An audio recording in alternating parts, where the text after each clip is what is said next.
I'm Haley B. Miller, and this is Ohio Politics Explained, a podcast where you give us 15 minutes and we give you all the news you need to sound smart and impress your friends.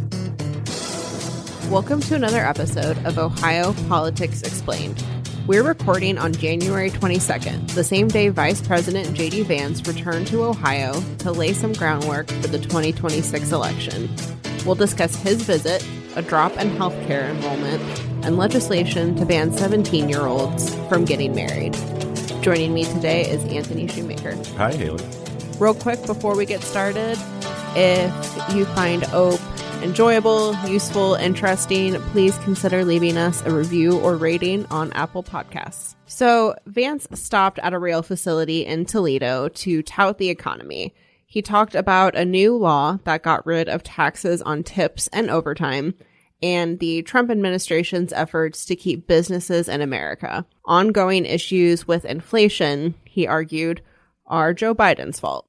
Ladies and gentlemen, I think that we are on the cusp of the greatest economic year in the history of the United States of America because we're doing something new for a change. We're investing in you. We're investing in American workers. We're investing in American businesses, and we're saying to everybody that the United States is open for business, but only if you invest in our great American people and our great American businesses. The politics of this event were pretty obvious. Yeah, and, he talked about the great American comeback. He used that phrase. I think what we're seeing is, both sides are going to be running on the economy. They're going to be running on pocketbook issues, because that's, still where voters are focused. And there's no place more central to Ohio politics this year than Toledo. Right. The location of this event was very intentional. Toledo is in the 9th Congressional District, which is currently represented by Democrat Marcy Kaptur. She's the longest serving woman in Congress, and Republicans are once again trying to get her out of office. Republicans in Ohio, when they redrew our congressional maps last year, they made that district much harder for Kaptur. It's a lot more favorable to Republicans now, but the GOP primary in that race is shaping up to be pretty interesting. Yeah, I mean, Marcy Kaptur, is probably the luckiest Democrat in Ohio recently. Like she's able to win, even in a district that's, it's been pretty red for a while now. It's even redder. In 2024, she was able to win even with Donald Trump on the ballot, but it was one of her closer races. I think she won by about 2,300 votes. Yeah, and now, we're not entirely sure yet who her Republican opponent is going to be. There's a lawmaker in that race, a former lawmaker, and as of last week, a former ICE official who is originally from Northwest Ohio, but has not lived in that area recently. She worked for the state of Louisiana and then, of course, was in D.C. working for ICE. So it's hard to say at this point who has the edge in that primary. I have no predictions. Yeah, that is a tough one to predict. And Madison Sheehan, the former ICE director, is also, I want to say, around 28 years old, 29, something like that. So she's a very young candidate. And then you also have Derek Marin, who ran against Marcy Kaptur before, and Josh Williams. And you also have a libertarian candidate in the race. And in a tight race like that, libertarians can have an impact. I think the Libertarian in 2024 got around 15,000 votes in that race. And it's worth noting too, Vance today, while he talked a lot about how Kaptur needs to go, he did not plug any of the Republicans running in this primary. There's not a clear favorite at this point. It remains to be seen whether Vance, Trump, anyone else with a lot of sway will weigh in on this race as it gets closer. I think Trump especially likes to endorse winners, and right now we don't really know who the favorite is. Yeah, I mean, you don't want to endorse a candidate and then them lose. I would not be surprised if this is the first of many visits for Vance to Toledo, and President Trump could easily swing through that area. The people in Toledo are going to be inundated with ads this year from the Senate race, the governor race, and the congressional race.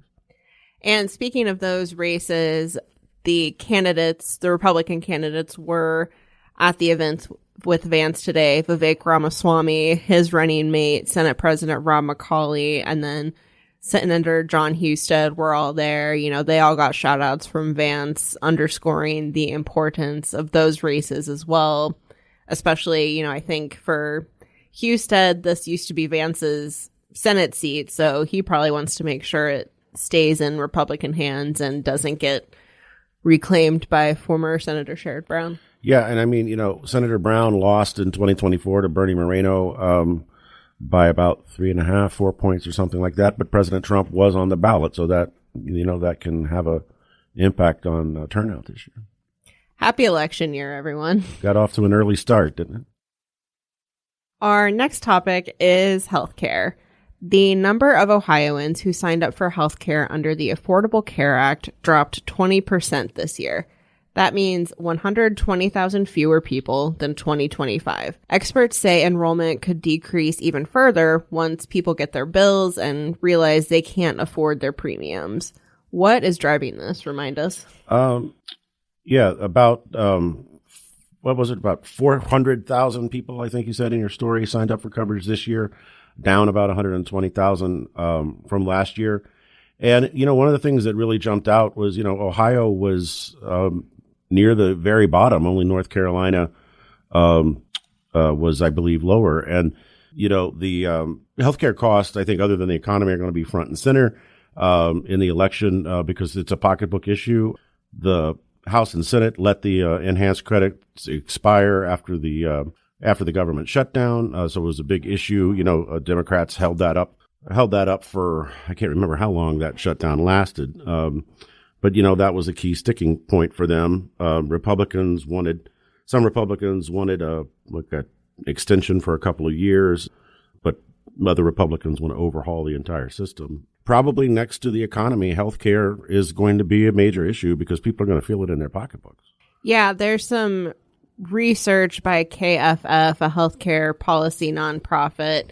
They have this calculator where you can put in, you know, your income, family size, that kind of thing. And for example, if you're a single adult in Franklin County, you earn $50,000 a year, you could be paying $1,700 more in healthcare this year because these premiums are going up because the subsidies, or at least the enhanced subsidies, are no longer there. And, you know, the impact varies by location and family size and income and things like that. But there are a lot of people who are going to be feeling this, to your point. And, you know, certainly we're seeing it become a big issue in a lot of races, but at least in Ohio, you know, the U.S. Senate race between Husted and Brown is making this really a central part of his campaign at this point. Yeah, I think that what we're seeing, you know, and it's kind of a spinoff from the election that we had recently in New York City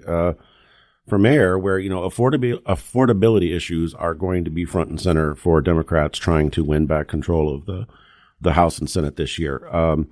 You know, it's kind of a snowball effect. You know, you've got the economy, you've got healthcare costs, you've got property taxes, you've got the cost of living, all that sort of stuff. And I think Brown, you know, thinks that's a winning argument that he's got. And it's similar to how he's run his campaigns in the past. I mean, he's always been big on sort of these working class pocketbook issues. Unlike other Democrats, he doesn't necessarily get super focused on social issues, things like that. So, you know, I think we're going to continue to hear a lot about that. Husted, for his part, has introduced legislation to extend the subsidies for 2 years, but he also wants to pair that with some things to combat fraud. For instance, the bill would require people to make a minimum $5 a month payment to kind of, the thinking, I think, is like, if you have to pay, then you're not going to be enrolling fraudulently because it's not free anymore. I'm not sure if that bill or ideas in that bill will make it to the finish line, but that is something that he's putting out there to say, you know, this is the work that I'm doing on this. Yeah, I mean, you know, the Republicans went after Joe Biden and the Democrats about the cost of everything, and Trump talked about how prices were going to go down as soon as he took office. But now, it's the Republicans who are on defense when it comes to these issues. And, you mentioned earlier about Vance's visit to Toledo talking about the economy. And that's going to be the thing. The Republicans are now kind of in the position Democrats were in the last election. We will wrap up today on the topic of marriage.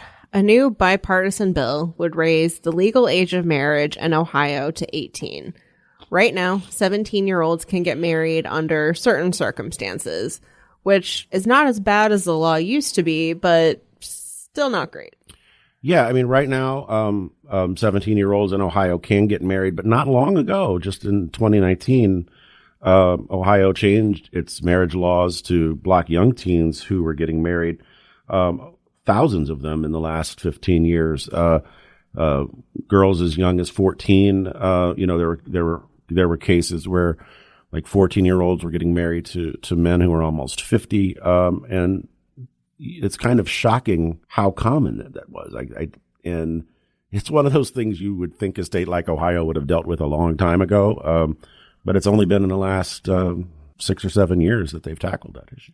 Well, and when they changed the law in 2019, they did allow this current carve out for 17-year-olds, which is like if you can prove you've had adequate marriage counseling and a couple other things. Basically, if you can convince the judge, then 17-year-olds are allowed to be married. But I'm kind of surprised they didn't just make it 18 when this issue came up several years ago. Yeah, and it has bipartisan support. I mean, I think it's pretty hard to argue against. It's going to be interesting to see if the vote is unanimous on this one, because if you're a lawmaker who supports 17-year-olds getting married, it might be a little awkward. A little. And one more thing before you go.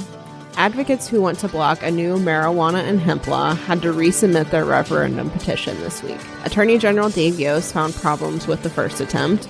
We'll see if they get the green light this time.